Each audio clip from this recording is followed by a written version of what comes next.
Mardi, Pékin a rapporté 14 nouveaux cas ainsi qu'un cas d'infection asymptomatique. Coup d'œil aux dernières nouvelles sur le fonctionnement des transports en commun et les mesures prises pour assurer la sécurité des usagers. La station de Guamao est l'un des arrêts les plus fréquentés du métro de Beijing.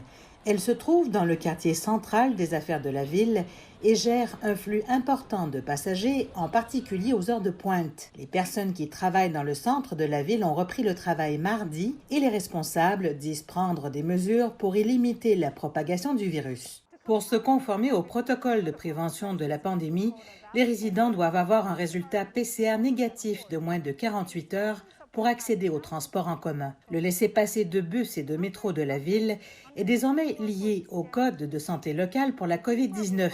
Après une mise à niveau du laissez-passer, sous le code QR à scanner dans une station, une barre verte apparaîtra pour indiquer que le passager satisfait les conditions d'embarquement. Le personnel pourra aussi rappeler aux passagers de se mettre à niveau pour assurer un voyage sans encombre. C'est assez pratique, c'est sans danger pour nous et pour tout le monde.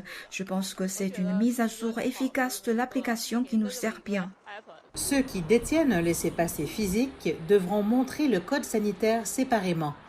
Quelques stations le long des zones touchées par la COVID n'ont pas encore ouvert, notamment dans le district de Fangtai au sud de Beijing, où les gens travaillent toujours à domicile.